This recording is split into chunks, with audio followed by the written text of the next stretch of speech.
Hello दोस्तों देखो आप इस वीडियो में हम लोग रूल नंबर 6 की बात करेंगे, जिसमें कहा जा रहा है कि नंबर, यूनिट और नाउन। ठीक है, अगर हमें नंबर, यूनिट और नाउन दिया हो एक साथ किसी सेंटेंस में, तो जो यूनिट होती है वो हमारी सिंगुलर होती है। करेक्ट। या फिर अगर हमें नंबर, यूनिट और एडजेक्टिव दिया हो तो भी हमारा जो यूनिट होता है वो कैसा होता है? सिंगुलर होता है। ठीक है, जैसे दिया गया है एक एग्जाम्पल कि 10 ईयर ओल्ड। ठीक है, या फिर 10 इंच स्नेक।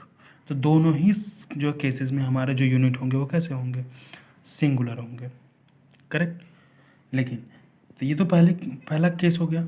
सेकंड केस क्या कर रहा है? अगर हमारा नंबर, यूनिट दिया हो, ठीक है, उसमें दो अलग अलग केसेस बनते हैं। क्या बनते हैं कि अगर हमारा यूनिट जो है सफिशिएंट है, मीन्स अपनी वो मीनिंग क्या कर पा रहा है? एक्सप्लेन कर पा रहा है।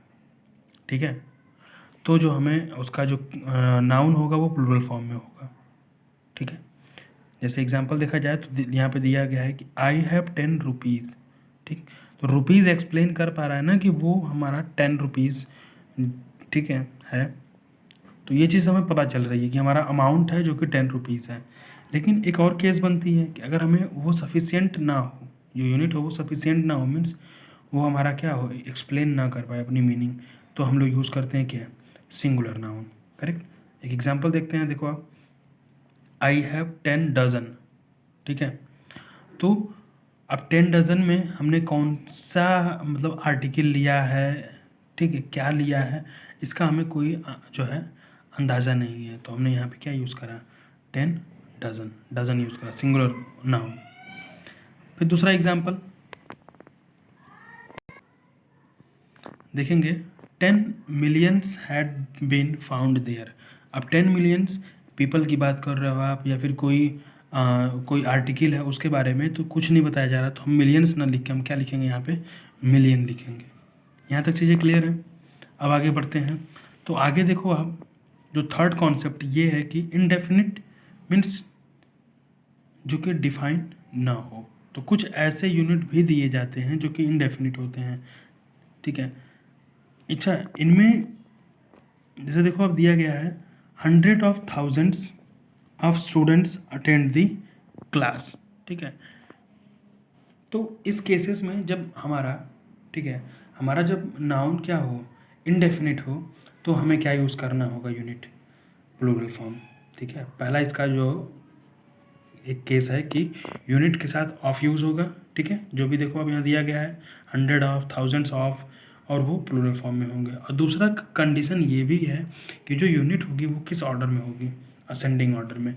हम यहाँ ये नहीं कहेंगे कि lakhs of 1000s of people work very hard. ठीक है, हम बोलेंगे 1000s of lakhs of people work very hard. ठीक है, यहाँ तक चीज़ समझ में आई? तो आप इन दोनों केसेस को ध्यान रखोगे, इनडेफिनिट जो है केस, इनडेफिनिट के केस में यूनिट का। ठीक है, कि हमें दोनों चीज़ ध्यान देनी होंगी। हमारा अगर ऑफ लगा हुआ है तो प्लूरल यूज़ होगा, और अगर वो देखा जाए तो असेंडिंग ऑर्डर में लिखा जाएगा। ठीक, अब इसका जो चौथा केस है वो ये है कि रैंडम यूनिट्स। ठीक है, रैंडम यूनिट्स क्या है? जैसे हम लोग बोलते हैं ना कि कोई भी चीज़ हम लोग, मतलब एक मेजरमेंट होता है जिसमें घर में हम लोग घर में चाय बनाए हैं या फिर कोई खाना पकाते हैं, एक हमारा एक कह सकते हैं रैंडम यूनिट ही होता है, हमें एक अंदाज़ा होता है। ठीक है, जैसे हमने कहा कि ग्लास फुल कहा, ठीक है, ग्लास फुल, स्पून फुल कहा, फिस्ट फुल कहा, ठीक है, हैंड फुल कहा, माउथ फुल कहा।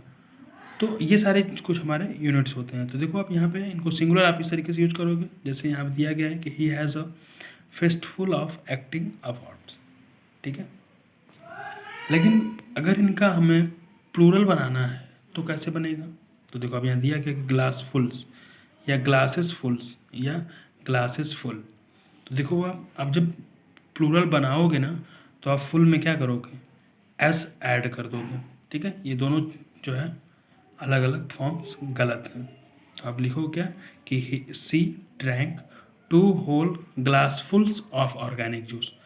ठीक है, ग्लास फुल्स, फुल में एस यूज कर दोगे। तो ये 4 टाइप्स अब वो क्लियर हो गई। पहला ये नंबर यूनिट नाउन के बेसिस पे, दूसरा नंबर और यूनिट जबकि सफिशिएंट और नॉट सफिशिएंट हो, तीसरा इंडेफिनिट फॉर्म, और चौथा जो हमारा है वो है रैंडम यूनिट्स का। ठीक है, सो वीडियो अगर अच्छा लगे आपको तो आप चैनल को सब्सक्राइब कर लें, वीडियो को लाइक करना ना भूलें। Thanks for watching the video.